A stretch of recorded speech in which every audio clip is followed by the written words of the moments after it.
Два ветерани-спецпризначенці гурмо вирушать до Евересту, до його базового табору. А це висота 5280 метрів. Багато хто не вірить, що це можливо зробити з їхніми травмами. Це відео не просто захоплююча експедиція до найвищої гори світу, а історія про неймовірну силу духу та життя після травм війни. В рамках проєкту Limitless, тобто без меж, ми вам покажемо все це без купюр. Впевнений, що цей матеріал вартий уваги якомога широкої кількості глядачів. Тому прошу підтримати його поширення підпискою та вподобайкою.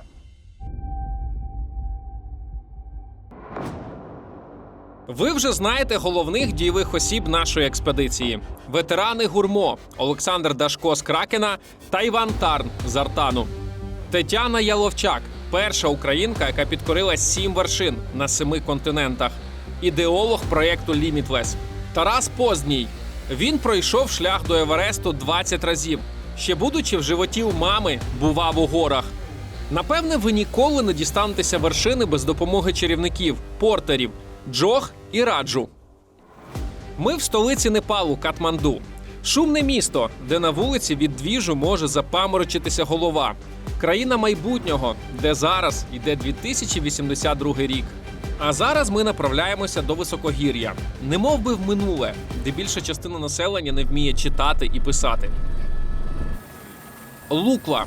Висота 2800 метрів. Найстрімніший аеропорт на планеті Земля виглядає саме так, приблизно 500 метрів злітної смуги. Ну і тут реально один шанс є у пілота для того, щоб сісти. Тому що варіантів більше немає. Будівництво аеропорту ініціював легендарний новозеландець Едмунд Гіларі. Це він разом з місцевим першими дісталися Евересту. Та головним досягненням свого життя він вважав не підкорення вершини, а проєкти щодо розвитку цього регіону.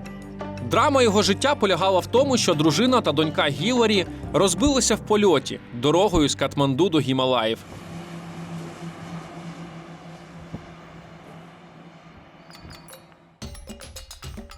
Це наші друзі-портери, які наші сумки будуть нести наверх, і кожного вечора ми будемо їх бачити в місці, де ми будемо ночувати. Дуже такі невеличкі хлопці, але дуже високий груз наверх несуть. Very strong. Арнольд Шварценеггер, yes? Шварценеггер? Портери понесуть валізи до гори. Наша нація – шерпи. Бути сильними – це в нашій крові. Для нас це природньо. З великою вагою підійматись навіть до Евересту. З якого віку починають працювати портерами? Цьому хлопаку 18, а працює він з 15. Скільки приблизно хлопців в місяць заробляють? 17-18 доларів в день. Ну ось тут в Луквелі, якщо людина заробить за рік таким чином 500 доларів, то це просто супер гроші. Good?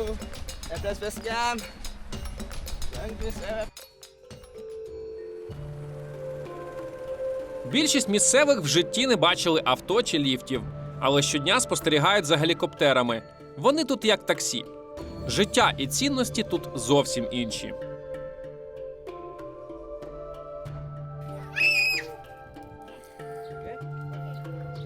Індуїзм та буддизм мають величезний вплив. Це перший молитовний барабан на нашому шляху, а по дорозі ми ще побачимо сотні. На ньому прописана мантра. Вважається, скільки разів ми прокрутимо барабан, стільки молитов прочитаємо. Отже, очистимо карму. Робити це треба обов'язково правою рукою, бо ліва вважається брудною. Треба старатися всі якісь такі монументи, обходити все по праву руку. Тут так прийнято, так на фарт. Тут вірять, що якщо ти будеш обходити з лівого боку, не дотримуватися цих правил, то ти викличеш погану погоду, і взагалі попсуєш собі карму. За сьогодні ми маємо пройти 8 кілометрів, піднятися на 380 метрів і спуститися на 615 метрів. Це особливість гірського рельєфу.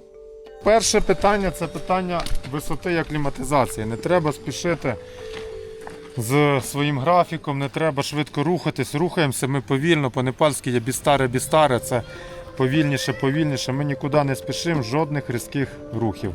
Чому? Тому що один різкий рух на висоті, дуже знижена вміст кисню на 1 квадратний метр, на один вдих, і ти робиш різкий рух, тебе починає відразу паморочитися в голові і може навіть стошнити. До Саші тільки що просто підійшли іноземці, які йшли на зустріч, вони побачили його, що він іде, обійняли, подякували, сказали, чувак, респектос. В Україні так не підходять до тебе люди дякувати? Не, смотри, ну, типа, молодежь и какие, ну, там, типа, ну, хорошо, так возьмем от 20 плюс, там, до 40, ни разу. В основном это уже женщины, там, 60 плюс и алкаши. Як це має працювати? Може навпаки, ну там не потрібно акцентувати увагу. Люди ж не знають, як треба. Так и не надо, типа, знаешь, что-то особенного. Типа, если хочешь, подойди, типа, ну, Подякувати. там, просто, да, там, кивни головой, кучу раз, вот, просто там, Кивнуть, кулак кивнул. прикласти. Типа такого, да, ну. Ну просто я жив. В моем случае это подходят просто женщины вот так вот. А більшість як? Просто Ігнор? кидаются. Да, в основном типа Ігнор. Игнор, да. Пішов трошки дощик, і дорога стала дуже слизькою, тобто каміння, перепади, і плюс все ще дуже слизько і багнюка. Це ускладнює задачу. О, так у них і сумочку так носять. Ви бачите, не тільки велику сумку, але й маленьку можна так носити. Дівчата, беріть на озброєння, будь ласка. Ну те, що дощ пішов, да, ускладнює взагалі, все слизько. То, что ампутация случилась, ускладнее. То, что дождь. оно- Фігня, да? Да, да. На цьому великому камінні промальовано, прописано мантру, головну молитву буддистів. Більшості людей, які живуть ось тут, в горах на Гімалаях, вони є буддистами. І в дуже багатьох місцях можна зустрічати мантру. Основну це, по суті, як для нас «Отче наш». Вони нагадують іншим людям, ну і для себе теж.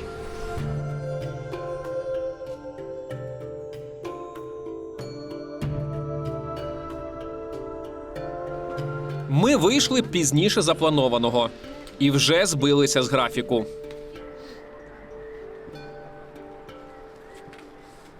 Зверніть увагу, ліхтарі вздовж треку на сонячній батареї. Туризм – основний рушій прогресу цих місць. Але є речі, які незмінні віками. Ну-ну-ну!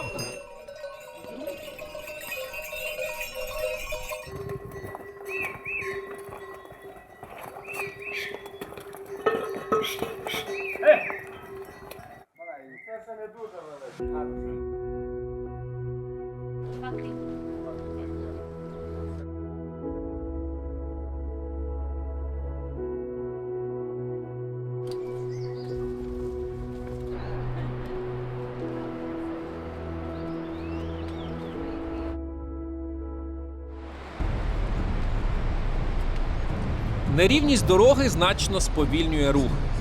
Ми постійно опускаємось або підіймаємось.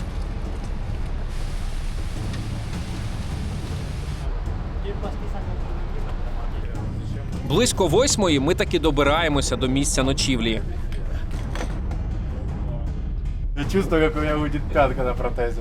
Давайте просто так прокрутим 8 раз, типа прошли 8, и уже полетели на геликоптере. И на геликоптере полетели. Да все, короче. Я тут буду спать. Перший день пройшов. Насправді дуже серйозне навантаження. Ми більше ніж 6 годин йшли. Всі втомилися. Але ясно, що Саша, ви бачили, він одразу впав. Є люди в команді, які вірять і кажуть, що все буде добре, що він пройде цю дистанцію. Є люди в команді, які дуже скептично ставляться і кажуть, ну, буде важко, ми ж вам казали і так далі. Особливо показовим буде завтрашній день, тому що там буде серйозний набір висоти. Можливо, там буде легше йти з точки зору інфраструктури, ну те, що тут сьогодні кам'янисто все було. Але ось набір висоти, ми подивимося, як буде організм реагувати. І всіх учасників, а особливо Саші.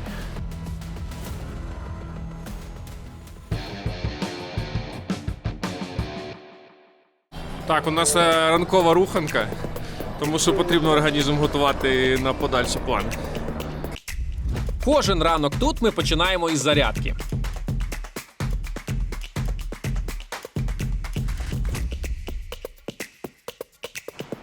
Сьогодні один з найважчих днів за навантаженнями. Маємо подолати більше 10 кілометрів, набрати 800 метрів висоти. Для цього ми раніше вийшли на трек. І якраз зустріли дітей, які прямували до школи. Hi!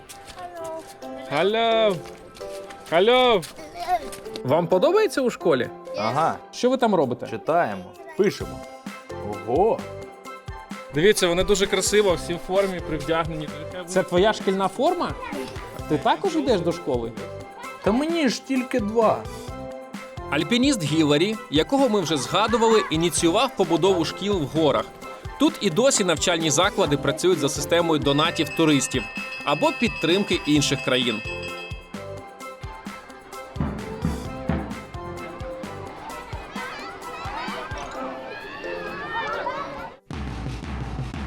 Шикування по-непальськи виглядає екзотично. Це щось між зарядкою і якимись політичними історіями, політичним шикуванням. Лунає гімн Непалу. Згодом молитва.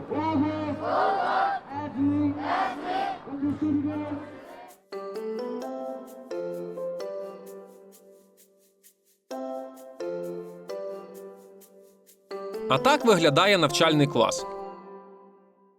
Oh, this is a soldier from the Ukraine. Наша експедиція теж викликає великий інтерес. But we can post. Це неймовірно. Я з Філіппін. Вперед, Україно!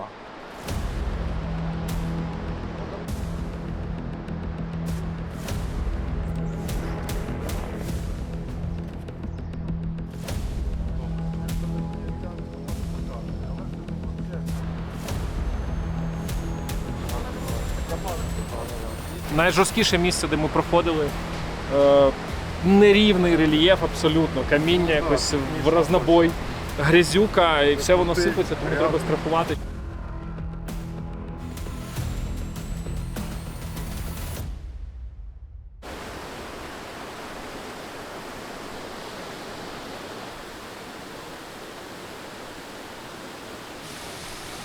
Можешь у меня поинтересоваться, пожалуйста, Да. холодная ли водичка? Скажіть, будь ласка, чи холодна вода?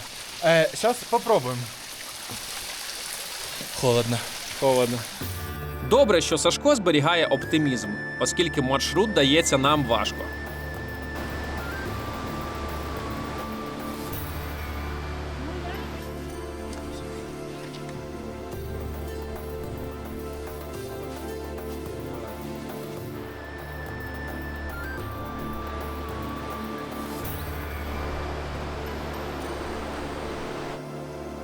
У кожного свій темп, тому команда починає розтягуватись.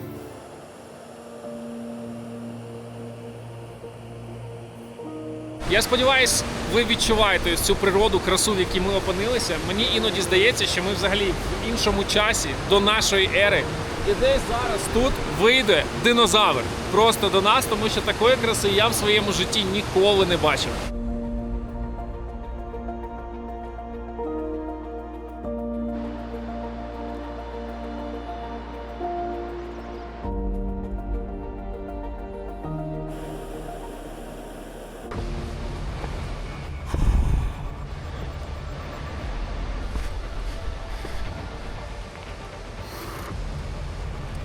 Бач, як розмила дорогу. Подивіться, які мокренькі. Подивіться руки, на ці руки. Це криворізькі руки, справжні, Нікого не били. справжніх воїнів. Був кусок, де да, я без палочок прийшлось. Ползти чуть ли. Ти мені знаєш, зараз нагадуєш такого боксера, який вже, ну, в принципі, отримав, да? І впав, і встав, і розбив. І вже раунд 10-й, вже ясно, що він не відпустить, ну, типу, реально. Хоча ми в другому раунді поки що, але все одно. Падай, вставай, расти, що я можу сказати. Ну ти вже відчув, да, це? Я вже дуже хорошо все прочувствовал.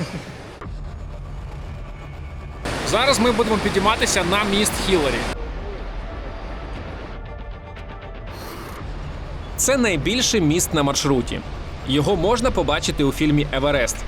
Тут вниз краще не дивитись.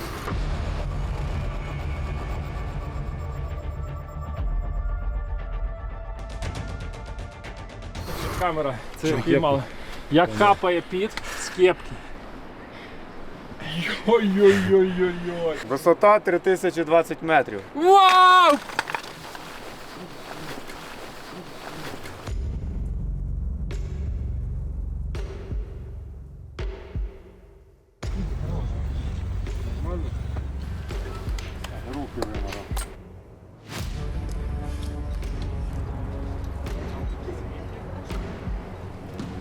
Неочікувано для нас Непал Автодор влаштував ремонт доріг у горах. Нам доводиться обходити по схилу.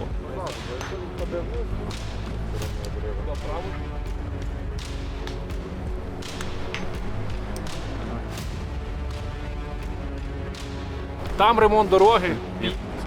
Дорога не найкраща.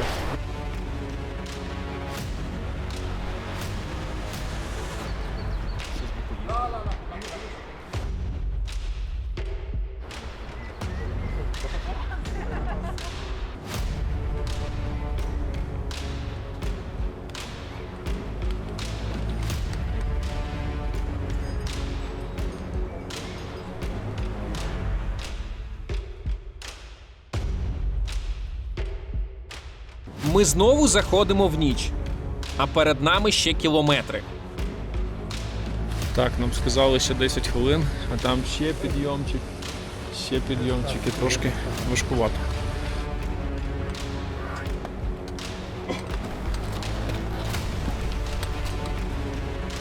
Це Намче-Базар – найбільше місто на маршруті. Вночі виглядає як курорт.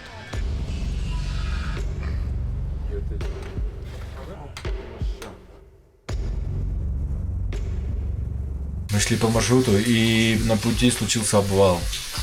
И пришлось тупо подниматься вверх по горе. Я там раза 3 упал. И после, как ни странно, на горе был ремонт. Дорог всего был ремонт. И также пришлось обходить все это по горе. И это типа очень тяжело.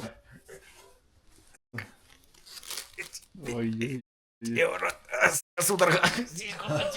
Серйозно так схопив? 333 з поверхами пройшли сьогодні. Ну, не скажу, що це ізі, ну, з такими краєвидами, з таким,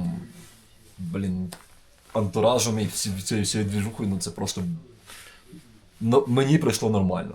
Когда кушать будем? Ні, таке. Сказати, що другий день був важким, це означає не сказати нічого. Я реально вбитий, тому що ми були 11 годин в дорозі. Ми піднялися на 800 метрів вверх в порівнянні з ранком. І ми зараз знаходимося на висоті 3440 метрів. Якщо все порахувати разом, ми ж там і спускались, знову підіймались, то ми піднялись на 1000 метрів вверх. Ви подумайте, за один день. Стан загальний дуже непростий. Саша великий молодець. Перше, сьогодні, коли ми вже підходили до ночівлі, від нього пролунали слова такі, що, мовляв, для чого я на це підписався.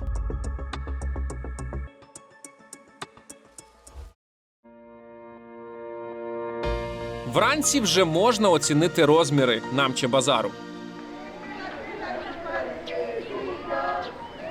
Якщо нам посміхнеться удача, сьогодні вже побачимо Еверест і Амадаблам. Те, що нам треба обговорити, це от формат того, як краще рухатися для команди, тому що є таке, що ми розтягуємось. Саша, Іван, скажіть, будь ласка, як ви думаєте, як краще рухатися нам? Я буду трошки відставати і потім доганяти, щоб мені тримати трошки вищий темп і давати, в принципі, нозі відпочити, тобто знімати протез. Я буду трошки довше затримуватися на перевалах, а потім доганяти. Саш, як тобі краще? Щоб ми пішли поруч з тобою, чи тобі взагалі не проблема, що там можуть відійти далі? Да, вообще не принципиально. Вчера, может, где-то что-то сказал не так. На эмоциях после 11 часов ходьбы на ноге. А так, по факту, подумав, рассудив логически, то типа, у каждого свой темп, и это типа нормально. Если кто-то будет отходить вперед и ждать, то вполне все окей. В групі завжди виникає яка група? 2-3 темпа. Хтось іде швидше, хтось іде середній, хтось йде задній замикаючий. Слухайте, ну так можна розтягнутися на 3 Ні, кілометри. це якщо велика група. Це для нас теж трошки так неприродна історія, бо ми все-таки привикли, разом вийшли, разом прийшли. Ну, як з військової Я не точки кажу, зору. що так треба робити, але... Треба адаптуватися, треба знаходити якби ті варіанти, які працюють тут. Нам дружить еще недельку все вместе, можно как-то подстроиться. А потом мы все равно не будем общаться, поэтому... Саш, Таня буде з тобою дружити. Вона з тобою буде дружити. Ця експедиція не відбулась би без підтримки партнерів. Дякуємо компанії «Агросем», службі відновлення та розвитку інфраструктури в Одеській області та будівельній компанії Resident Development. Це простори для життя та вигідних інвестицій. Вже зараз старт продажу ЖК Resident State у Львові. Це концепція життя без компромісів. Сучасний мікрорайон, який пропонує більше, ніж просто житло. Якість та продуманість на кожному етапі. Система безпеки, інклюзивний простір, школа, дитячий садок та підземний паркінг, який слугуватиме укриттям.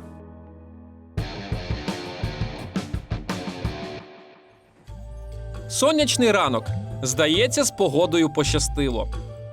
День третій. Сьогодні маємо пройти 9,5 кілометрів, набрати 400 метрів вверх в порівнянні з тим, де ми ночували, але загалом піднятися на 600 метрів, так? 600, так. Тому що ж траса ж не рівна.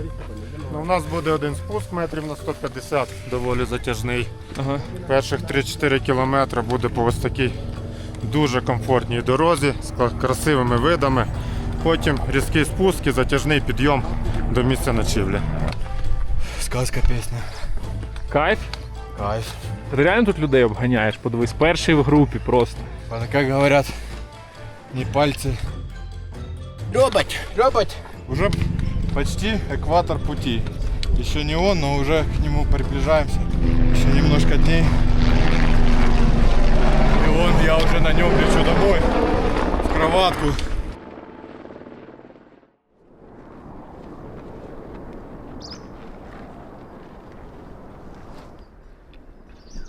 Три з половиною кілометра пройшли, 6,2 залишилося. Саша, ви подивіться вниз. Він просто біжить, він не йде. Робот!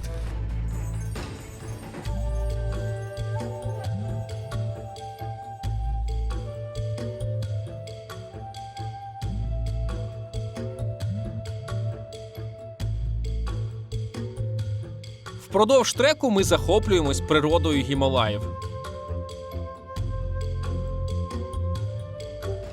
А також силою людей, які живуть тут.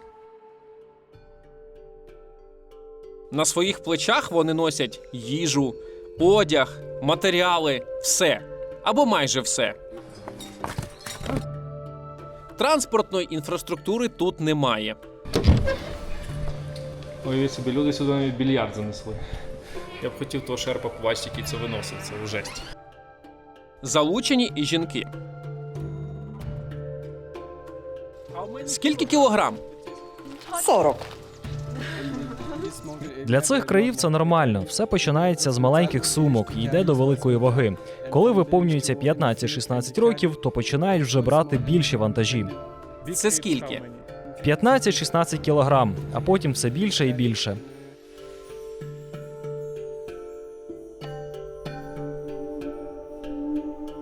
А так, шерпи перетворили складний гірський ландшафт на охайні ділянки. А з каміння, яке було в цій землі, побудували паркани й будинки. Все це своїми руками. Між камінням немає ніякого просто цементу, нічого. Воно просто складене обережно і так само обережно вибите. Красунчики. Більшість будівельних матеріалів сюди теж доставляли люди та тварини.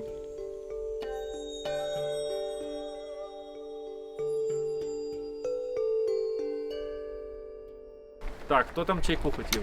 За електроенергію тут важкувати, тому от такий варіант вигадали. Креативно. Одна з версій сили шерпів ховається на кухні. Зараз покажемо вам, як готується національна страва шерпів – далбат. Шерпи кажуть Dalbat Power 24 Hour. Це основне таке топливо, на якому користуються, на якому шерпи ходять і завдяки чому носять свої всі надважкі вантажі. З чого робиться далбат? Основою далбата є рис і дал. Дал – це чечевичний супчик, бат – це на місцевому рис. І це є основа. Далі за сайт, зі сторони можна замовити chicken curry, як у нас там зараз готується. Може бути з яловичини, може бути з кози. Обов'язково також йдуть овочі. Це в основному жарений, трохи піджарений, припущений такий шпінат. Також збоку є піклси, такі маленькі, дуже пряні, дуже гострі. Морква або дайкон може бути. І ще є така ліпьошка підсмажена папат, яка більше нагадує чіпсу. Головна тема – це безлімітна страва, да? Докидують рис, докидують дал, це чечевичний супчик, також докидують шпінат. Ну і в рідких виключеннях можуть докидувати chicken curry. Отже, друзі, нам принесли 3 порції далбату, маємо рис, Маємо овочне карі, маємо жарений шпінат, маємо власне дал, чікен карі і маємо ось цю ліпьошечку папат. Потрібно роздавити трошки рис, його можна полити далом, а можна намішати відразу туди чікен карі. І так ми починаємо куштувати основну непальську страву. Прикольно. Нагадує індійські страви. Індійська кухня, непальська кухня, вони в дечому схожі. Ну, це важко назвати стравою насправді. Це цілий якби прийом їжі. Єдине, що мені не вистачає тут, це якось свіжих овочів. Але дуже класно, що це комплексна історія. У нас є і рис, як вуглеводи, у нас є м'ясо білки, у нас є клітковина, чечевичний супчик, картопля. Шерп з'їдає таку повну тарілу. Да, і може нести 100 кг на 4 тисячі. Долбат, Power 24 hour. Ми поїли долбата і вирішили перевірити місцеву легенду. Не все так просто. Одна справа – це підняти, а інша – пройти кілька кілометрів. Добре, що ми рухаємося без валіз. Я думаю, що метрів 100 я б пройшов. Це реально як підняти жимну штангу, ну, більше 100. А чуваки просто тут по горам ідуть, я не знаю, це суперлюди якісь.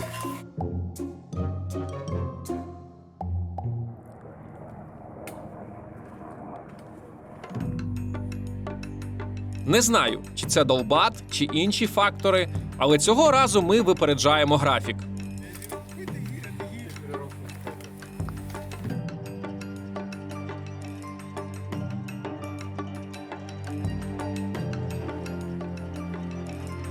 Природа має свій план. Вранці пекуче сонце, яке реально через куртку просто зокрема, мене щемило. Зараз дощик попереду залишилося зовсім трошки.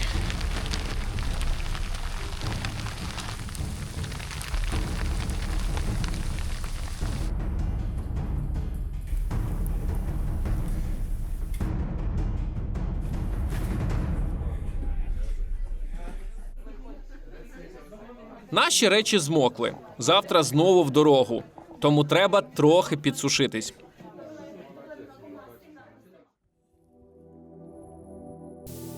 Годину по тому хмари пішли.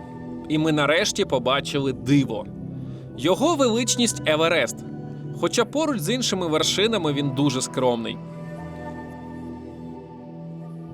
Ми вже подолали більше шляху. І стає зрозуміло, що просто так з нього ми не зійдемо. Тепер чітко бачимо мету.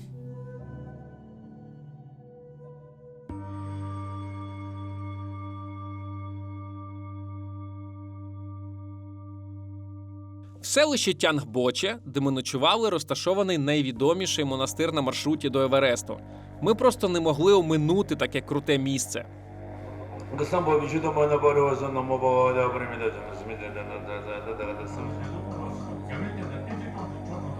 Ми навіть прорвалися на службу.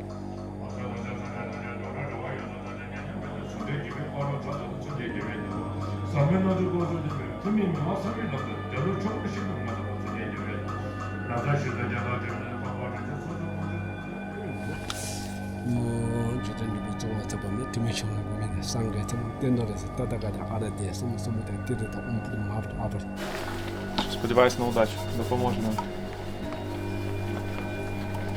Так.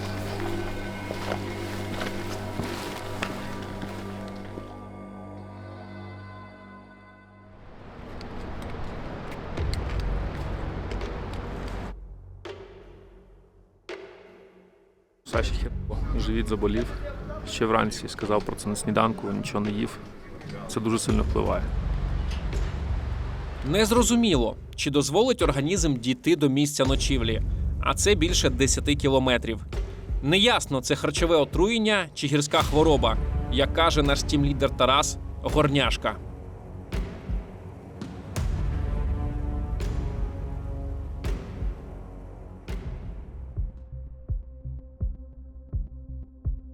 Что-то мне желудок схватил и типа мне с первых метров уже мне 4 где-то прошли. А лучше не становится. Слава Богу, у мене желудок адаптувався вже пару днів тому. Тут також були свої нюанси. Легкі головні болі, легкі болі в м'язах, як кріпатурка.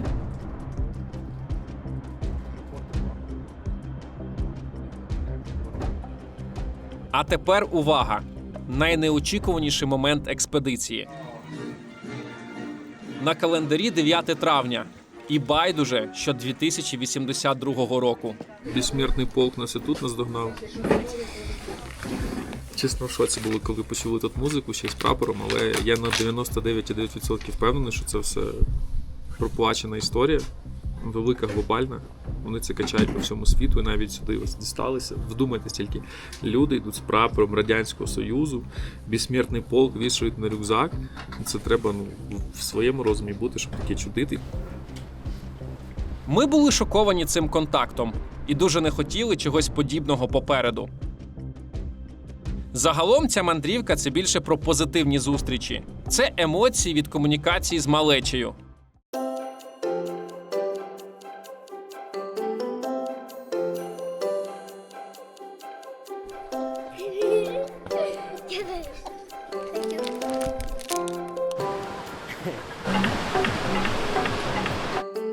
Якщо будете в тих краях, то візьміть для них побільше солодощів.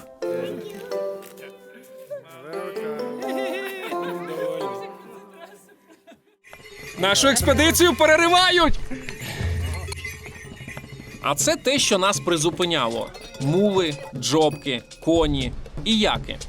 Саме вони головні помічники місцевих в транспортуванні та логістиці.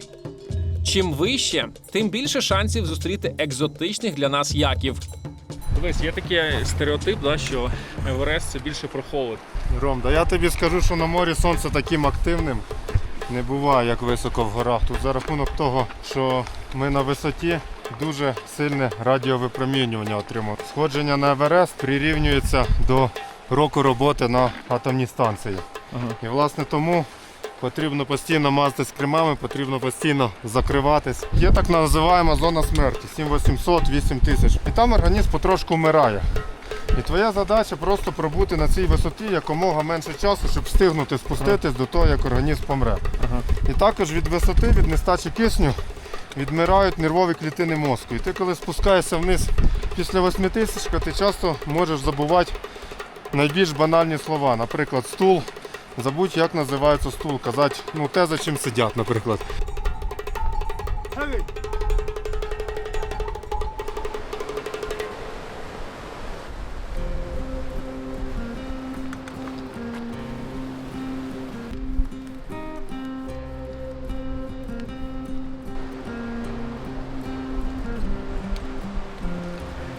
Саші полегшало, але подальший шлях все одно дається важко.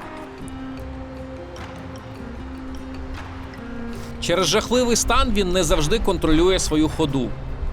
Повністю концентрується лише в моменти, коли можна зірватися зі схилу у прірву. З набором висоти температура знижується, а вітер стає сильнішим. Відчутно холоднішає.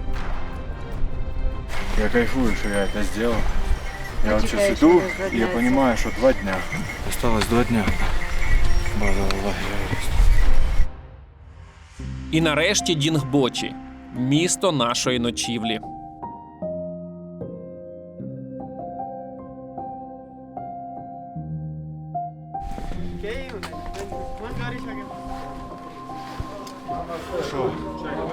Не, ничего не хочу. Хочу греться.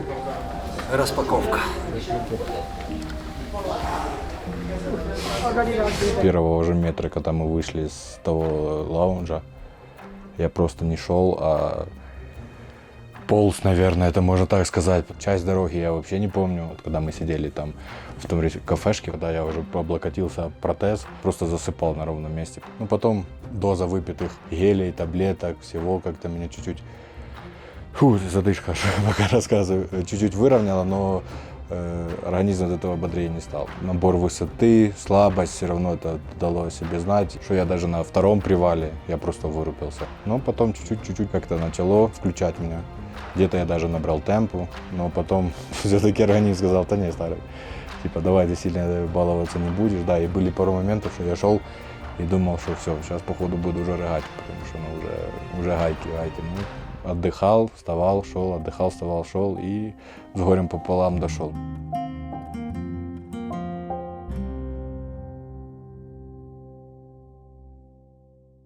Так, у нас сьогодні вихідний, але ми не можемо просто сидіти в лоджії. Піднялися на 200 метрів вверх. 4580, адаптація відбувається. І тут вирішили на такій вершині зіграти в гру, повгадувати висоти найкультовіших гір світу. Тарас буде казати, яка гора, а ми будемо казати свої варіанти, який там метраж висоти. І так, перша вершина Мера Пік.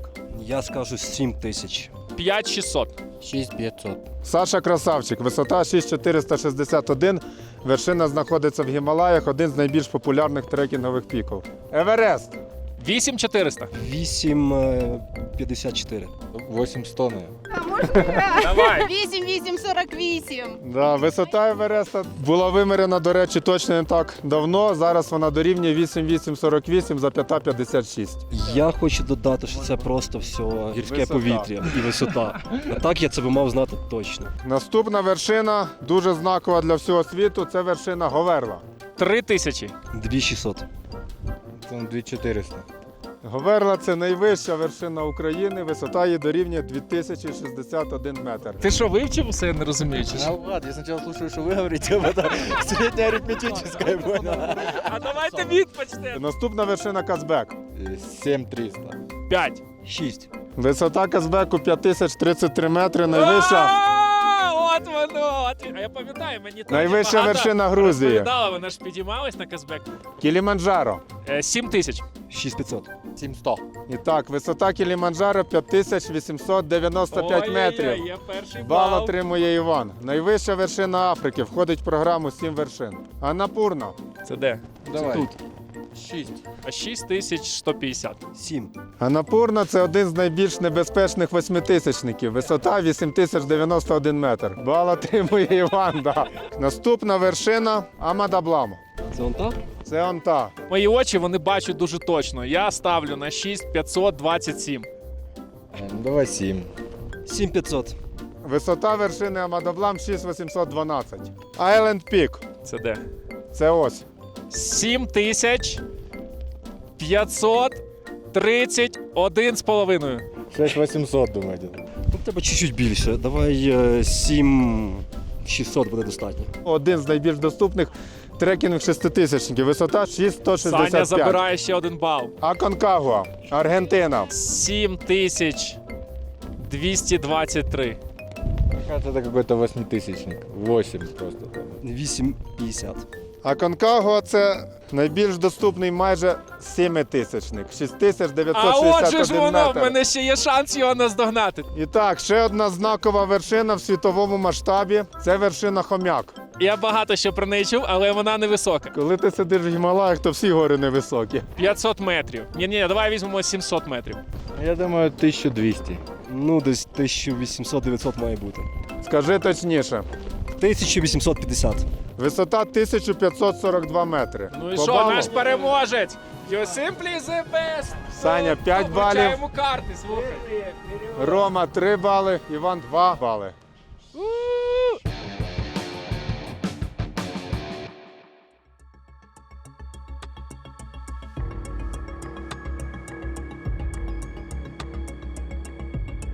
На ранок було вже не так весело. Сатурація сигналізувала певні зміни в стані організму, але настрій бойовий.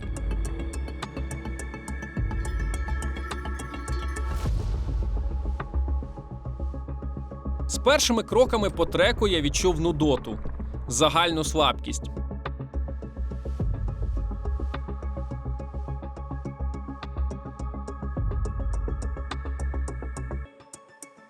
Знову ж таки, ми не знаємо, це отруєння чи гірська хвороба. Нам треба здолати 10 кілометрів за день, а мій організм до цього не готовий.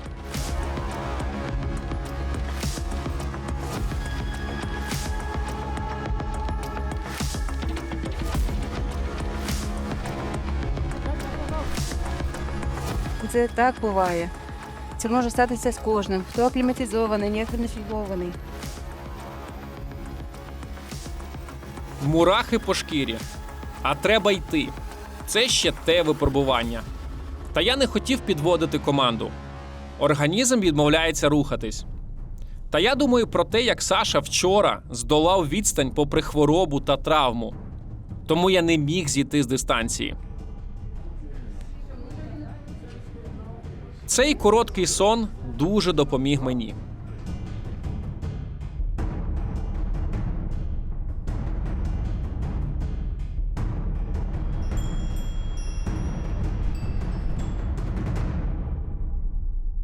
Гірська хвороба – це дуже серйозно.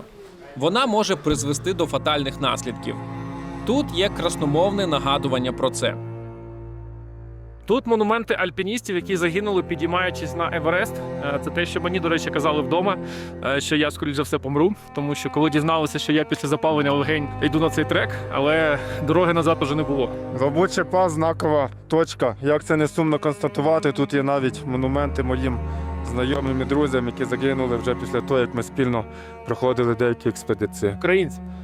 Українці, казахи. Бачимо Владислава Терзаула, табличку пам'яті йому. Це найбільш видатний український висотний альпініст, який піднявся на вершини всіх 14 восьмитисячників. І, на жаль, також на спуску з Макалу в 2004 році загинув у складі казахської експедиції. До речі, в нього є книга «В'яжи свій вузол». Вони ж не ходили класичні легкі маршрути, вони проходили без кисню і часто робили нові лінії первопроходження. Тобто вони не шукали легких шляхів, а шукали, як найбільш красиво і складно піднятися на цю вершину. Скажу вам чесно, що ця історія змусила мене зібратись.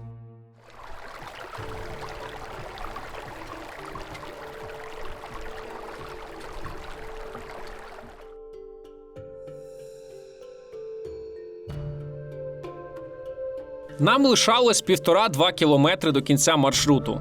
Але ми були настільки втомлені, що змушені були зупинитися на обід в цій лоджі.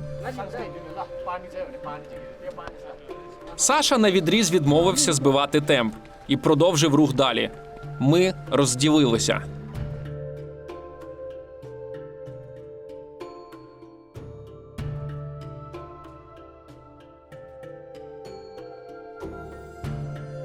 Це не звичайна лоджа, а італійська обсерваторія, яка знаходиться серед гір і досі функціонує.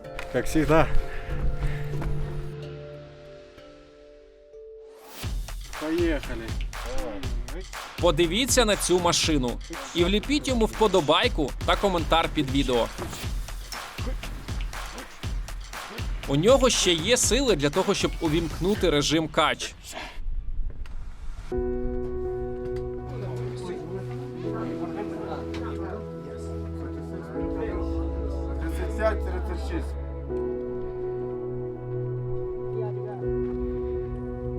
Ми прийшли аж через годину після Саші.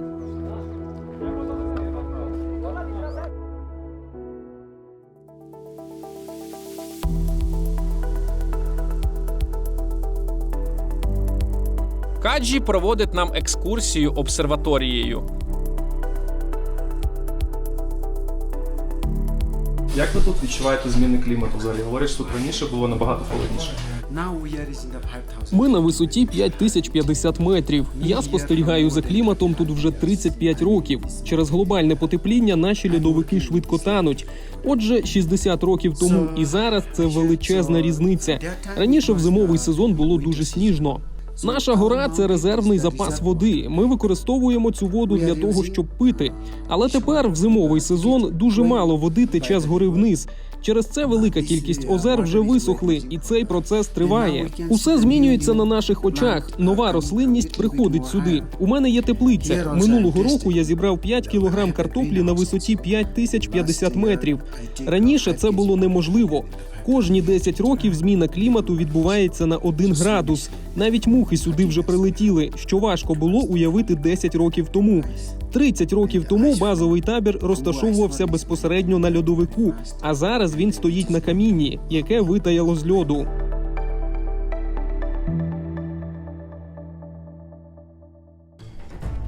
І нарешті останній день. А це аж 9,5 кілометрів складного шляху. і набір 400 метрів. Стартував наш фінішний день експедиції. Як Саша говорить, це вже не останній, це от просто кожен наступний крок наближає нас до фінальної точки. Настрій бадьорий, хоча ось тут на цій висоті більш ніж 5000 метрів будь-яка різка дія, і ти одразу починаєш задихатися і відчувати ось це, де ти знаходишся.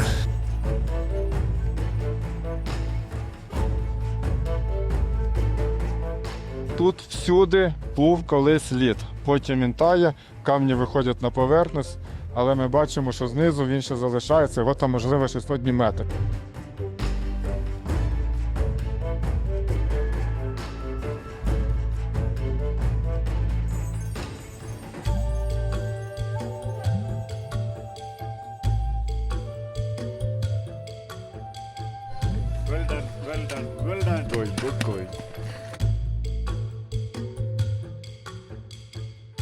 Снился сон, как я хожу на протезе, как обычный человек, просто одна нога своя, а вторая протезированная. Я просто шел уверенно. Да, там типа были всякие выкиды бедра, но так четко, так уверенно шел, без костылей, без ничего.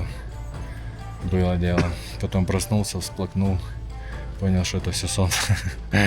Посмотрел на будильник, понял, что еще можно 2 часика поспать и опять лег спать.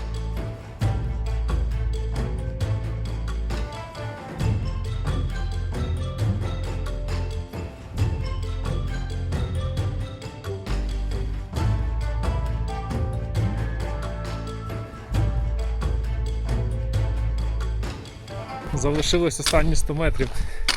Ось воно вже на підході.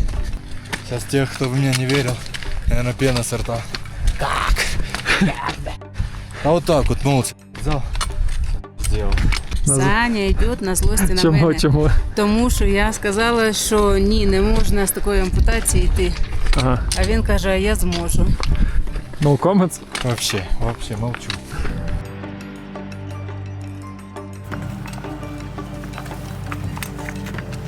Сюда, маленькая, сюда! На одной ножке, сюда! Ну что, схавали? Разъебал! Дай тебе просто видеть. Типа, мой вам совет, никогда и никого не слушайте. Делайте то, что вам велит разум и сердце. Потому что на вашем пути будут люди, которые будут вас отговаривать.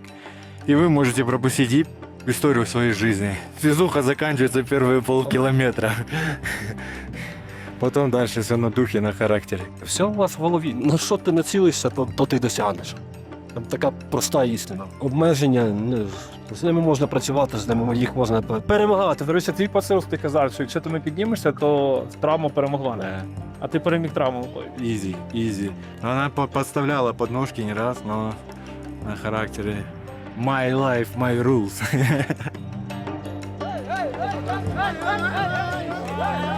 Подякуємо портерам. Без них ми б не дійшли. Для мене вся ця експедиція була якраз для того, щоб показати людям, на що здатні спецпризначенці розвідки.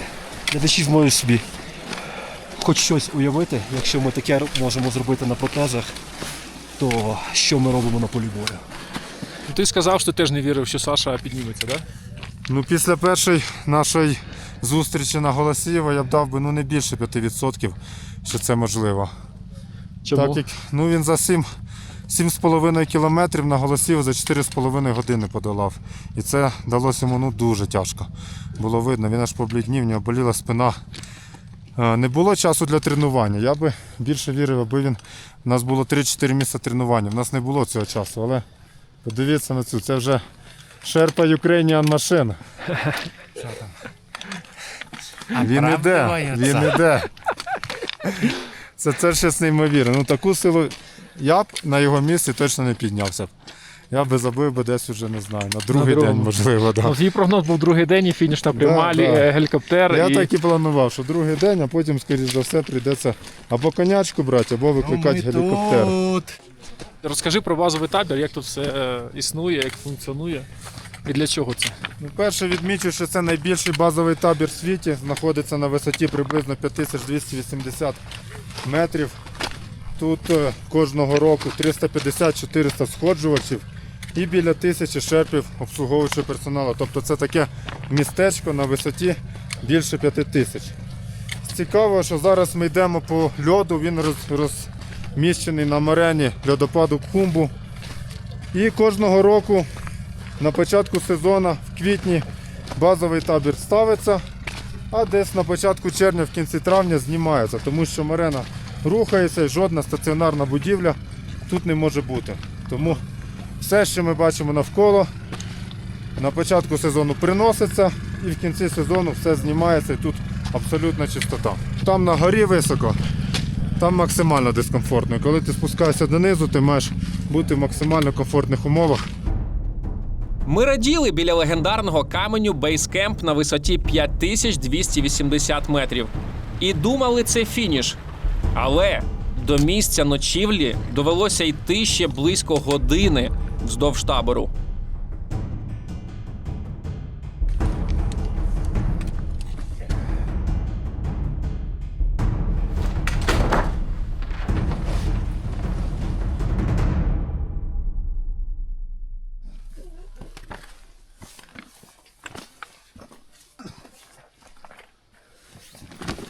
Просто іній, тут подивіться, люди добрі. Куди нас завів цей хлопець? Антиреклама його компанії зараз піде. Це базовий табір Евереста. Та що базовий табір? Ковдри зробіть. Я перевдягаюся, але ніколи в такій холодині реально не спав. Обіцяли комфортабельний номер, а виявилося подліва. Так просто люди, які заплатили 50, 60, 70 тисяч, живуть точно в таких умовах. Да? Галюни я бачив. На Манаслу на 8150, коли ми йшли без кисня, я такий присів відпочив. Там було буквально 2 метри дійти до шерпів, які там сиділи, але то було дуже далеко. 2 метри без кисню на 8150, то що треба поднапрягтися. Коротше, сів на стежинці, мама дала сушених черниць, я їх навіщось на штурм з собою взяв, закинув пару ягод в рот і бачу, пейзажі навколо розтворяються, ліс, білосніжка. І я не знаю, чи 7 чи 5 гномів. Ну, але реально ти бачив білосніжку? Ну прям реально ти бачиш, все пливе і ти от чітко бачиш перед тобою якусь білосніжку і ліс. Але частина мозку тоді ще працювала нормально, я якось зібрався і прогнав. А що це було, галюни просто? Да, галюни на висоті це досить часто тема.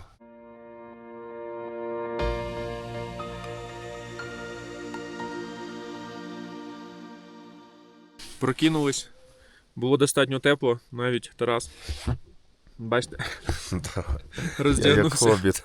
Да. На вулиці такий ультрафіолет, реально таке враження, що літо 12 дня вже, а це 8 ранку тільки. Дуже тепло. Я от щось дуже погано спав, до 4 ранку не міг заснути, то боліла голова, потім стало жарко, прийшлось випити 2 таблетки цього ібупрофена, після цього трошки поспав. У мене теж відчуття таке розбитий, ніби бухав вчора. Але спав добре. Акліматизація йде повільно. Ще пару б ночей провести, вже бігали б тут. Базовий табір Евересту нагадує дитячий табір для дорослих, де вони кайфують, чекають на погодне вікно для сходження і не переживають за безпеку.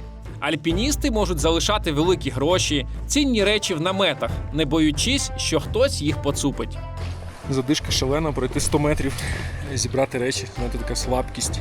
Більшість групи дуже погано спала. Ось так от виглядає це відчуття висоти.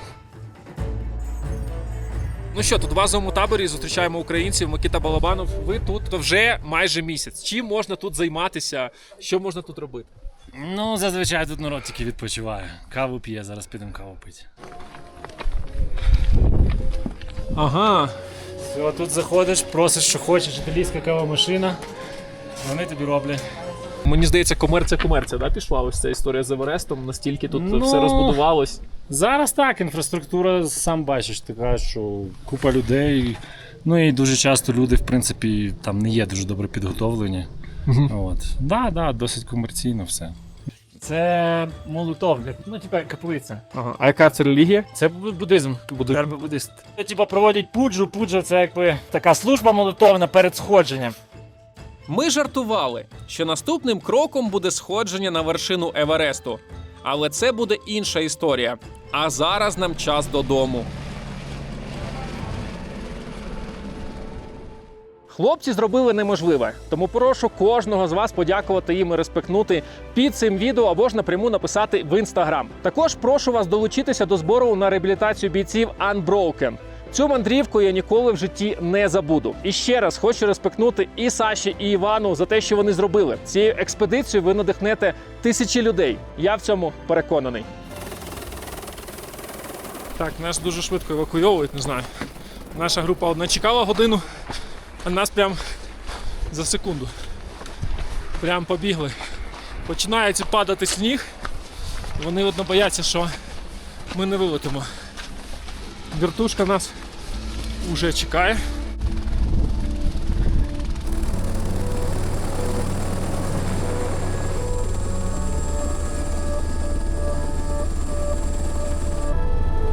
Let's go!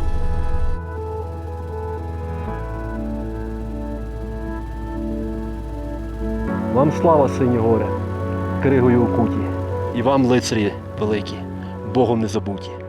Борітесь, поборете, вам Бог помагає. За вас правда, за вас слава і воля святая. Слава Україні!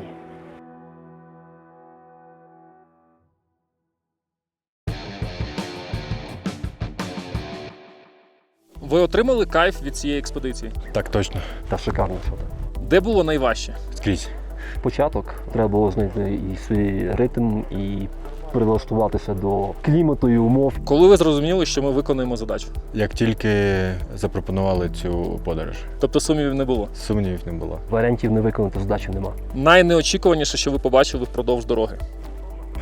Ні, оці маленькі дівчатка, які на собі тащать просто неймовірні баули. І це так трошки, звичайно, приземляло час від часу. Але місцеві тут, у них витримка і сила – це неймовірно. Добавлю до цього, що вони це все робили в шльопанцях. Найяскравіший момент для вас? Побачив Еверест. От якщо не самий, ні, це, напевно, найяскравіший момент отут і зараз. Оцей людник, на якому стоїть базовий табір, це щось неймовірне. А що б ви зараз хотіли сказати українцям? Вова, не знаю, борітесь і поборете. Ну, те саме, борітесь, поборете, хлопці. Треба це діло довести до кінця. Всі разом, всі гуртом, ми точно справимося. Окей, дякую вам дуже. Дякую, хлопці. Великі молодці.